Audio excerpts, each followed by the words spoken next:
District president Baramulla, आपकी वसातत से आज हुकूमत हिंद और इलेक्शन कमीशन ऑफ इंडिया को बता देना चाहता हूँ, आपने जो हालिया इंतखाबात का ऐलान कश्मीर में किया, चाहे वो डीडीसी का हो, पंचायत का हो या यूएलबी का हो, हमने उस वक्त जब आपने ये ऐलान किया था तो हमने उस वक्त इसका वेलकम किया था कि आप ये इंतखाबात कराएंगे, कश्मीर, जम्मू कश्मीर डेमोक्रेटिक सिस्टम की तरफ चला जाएगा।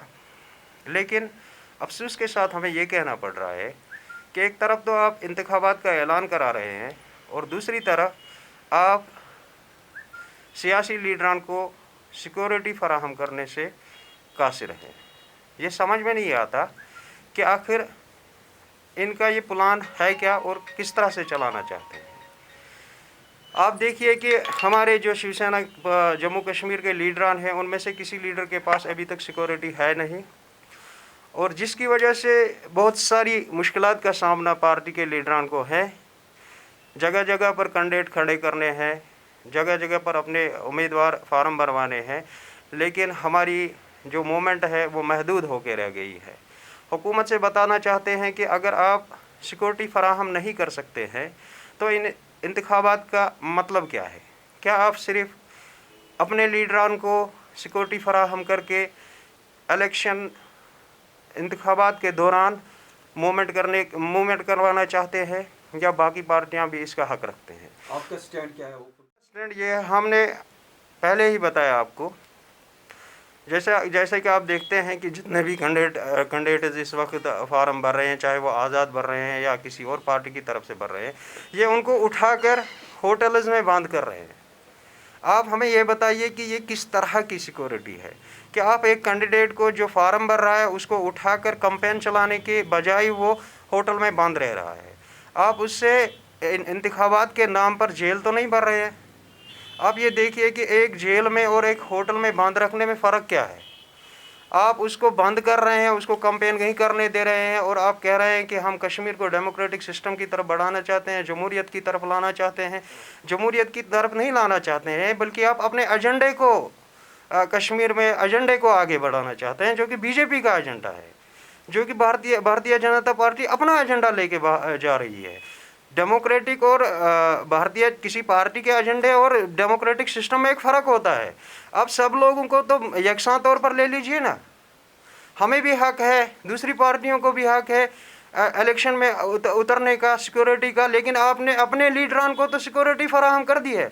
आप देखिए उनके किसी काउंसलर के पास भी सिक्योरिटी है, उनके पंच के पास भी सिक्योरिटी है, लेकिन बाकी पार्टियां ऐसी हैं यहाँ पर जिनको कोर ग्रुप्स की जो लीडरशिप है उनके पास भी सिक्योरिटी नहीं है। तो ये किस तरह का इलेक्शन है? हम बता देना चाहते हैं कि आप हमें या तो इलेक्शन जानबूझकर हमें इलेक्शन से दूर करना चाहते हैं, इसलिए आप हमारे किसी भी कैंडिडेट को या तो फार्म भरने से ही रोक रहे हैं या फिर उसको फार्म भरने के बाद होटल में बंद कर रहे हैं। ये तो सिक्योरिटी नहीं हुई। प्लीज़ आप इस बात को देखिए। हम इलेक्शन कमीशन से बता देना चाहते हैं कि आप इस बात को देखिए ना कि आप किस तरह की सिक्योरिटी देना चाहते हैं। आप हमें सिक्योरिटी दे दीजिए। हाँ, आप जब तक हमें सिक्योरिटी फराहम नहीं करते हैं तो हम मूवमेंट नहीं कर पाएंगे, और जब हम मूवमेंट ही नहीं कर पाएंगे तो इंतखाबात तो दूर की बात है, उनमें हिस्सा लेना तो दूर की बात है, वहाँ कैंडिडेट खड़ा करना तो दूर की बात है। आप हमें सिक्योरिटी फराहम कीजिए, हम इलेक्शन लड़ने के लिए तैयार हैं। और अगर आप ऐसा नहीं करते हैं तो मजबूरन शिवसेना को, जम्मू कश्मीर की दूसरी सियासी पार्टियों को भी कहना चाहते हैं कि मजबूरन हमें इस इलेक्शन को बायकॉट करना पड़ेगा। और आप ये समझते हैं कि ये बायकॉट कर ही जाएं तो हम आगे बढ़ के ये मैदान मार लेंगे, ऐसा तो होगा नहीं है। अगर इलेक्शन होगा तो सभी पार्टियाँ उसमें हिस्सा लेंगी जो लेना चाहती हैं, और अगर नहीं होगा तो हम नहीं समझते कि इस इलेक्शन की कोई क्रेडिबिलिटी रह जाती है। फिर ये तो फिर बीजेपी का अपना एजेंडा होगा जिसको वो यहाँ पर लोगों के पास लेकर जाना चाहती हैं, और हम उनको बता देना चाहते हैं आप बिहार में फेल हुए हैं, आप महाराष्ट्र में फेल हुए हैं, आप देश के बड़े बड़े मुद्दों में फेल हुए हैं, तो आप कश्मीर के मामले को हिंदुस्तान की दूसरी रियासतों में उलझा कर अब अपनी खोई हुई साख्त को बचाने की कोशिश में लगे हुए हैं। ऐसा तो होगा नहीं। आप ठीक है भाई, आप इलेक्शन कराना चाहते हैं, हम इलेक्शन में हिस्सा लेना चाहते हैं, लेकिन ये तो बराबरी की बुनियाद पर होगा। جتنی سیکورٹی آپ کے لیڈروں کے پاس ہے اتنی سیکورٹی دوسرے لیڈروں کے پاس بھی ہونی چاہیے. جس طرح آپ کے لیڈر موومنٹ کر رہے ہیں اس طرح دوسرے لیڈر بھی موومنٹ کریں, تب پتہ چلے گا کہ اس اکھاڑے میں کون جیتتا ہے.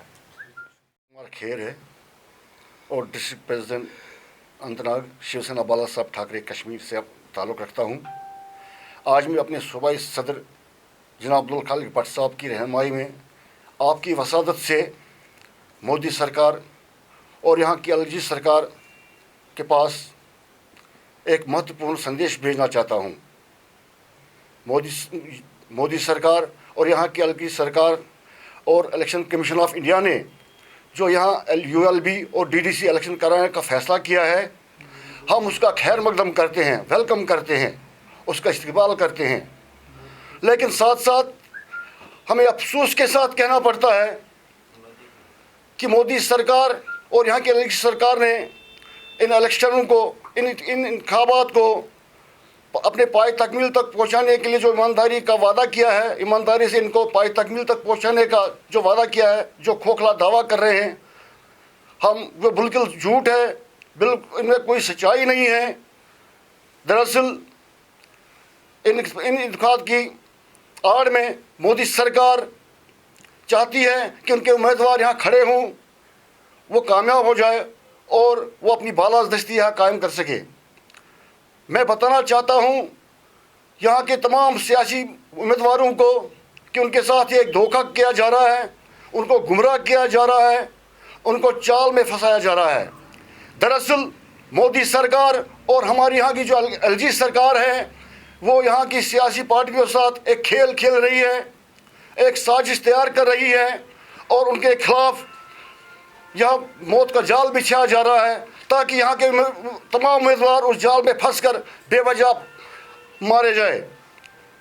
اور میں مودی سرکار سے, LG سرکار سے یہ بتانا چاہتا ہوں کہ وہ کس سیکورٹی کا دم بھر رہے ہیں, وہ کس سیکورٹی کا دم بھر رہی ہے, کیونکہ ہم نے پچھلے 1 سال سے سیکورٹی کی مانگ کی ہے, اپنے ورکروں کے لیے سیکورٹی کی مانگ کی ہے, اپنے ورکروں کے لیے اکاموڈیشن کی مانگ کی ہے, اپنے صوبائی صدر کے لیے گاڑی کی مانگ کی ہے, دفتر کی مانگ کی ہے. بڑے حماقت کی بات ہے یہ, بڑے افسوس کی بات ہے یہ اور شرم کی بات ہے یہ. مرکزی سرکار کو اور LG سرکار کو چلو پر پانی میں ڈوب مرنا چاہیے جو یہ دعویٰ کر رہی ہے. فیصلہ ہے گپکار جو ڈکلیریشن ہے وہ ان کا اپنا فیصلہ ہے, ہمیں اس کے ساتھ کوئی لین دین نہیں ہے. ہم اتنا چاہتے ہیں اور ہم سمجھتے ہیں کہ ان حالات میں کوئی بھی سیاسی ورکر, کوئی بھی سیاسی امیدوار ہو, وہ الیکشن میں اتر کر بے وجہ موت کے کنویں میں کود کر اپنی جان نہیں دے گا, موت کو اپنے گلے کا ہار نہیں بنائے گا, بے وجہ موت کے گہری کھائی میں کود کر اپنی جان نہیں گنوائے گا. ہم نے جہاں تک یہاں دفتر کا تعلق ہے, ان کے پاس یہاں ہزاروں گورنمنٹ کوارٹرز ایسے ہیں جو سڑ رہے ہیں, جن کو دمک چاٹ رہی ہے, جن میں آوارہ کتے آرام فرما رہے ہیں اور ہمیں دینے کے لیے ان کے پاس دفتر نہیں ہے. ان الیکشن کی آڑ میں صرف ان کا ایک مقصد ہے, اپنے امیدواروں کو یہ کھڑا کرنا چاہتی ہے, ان کو جتوانا چاہتی ہے اور اپنی بالادستی قائم کرنا چاہتی ہے. اسی لیے روز بروز یہ کوئی نہ کوئی نیا قانون کشمیر لاگو کر کے یہاں کے عوام کو اپنا غلام بنانا چاہتی ہے. جہاں تک انتخابات کا تعلق پھر سے میں بتا رہا ہوں, کوئی کینڈیڈیٹ ایسا نہیں ہوگا جو انتخابات میں اترے گا. ہمیں چوری چھپے چوروں کی طرح گلی کوچوں میں پریس بیان دینے پر مجبور کیا جاتا ہے, اور اوپر سے ہماری LG سرکار اور مودی سرکار دعوے کر رہی ہے کہ کشمیر کے حالات دن بہ دن سدھر رہے ہیں, ٹھیک ہو رہے ہیں, امن شانتی آ رہی ہے. DGP صاحب نے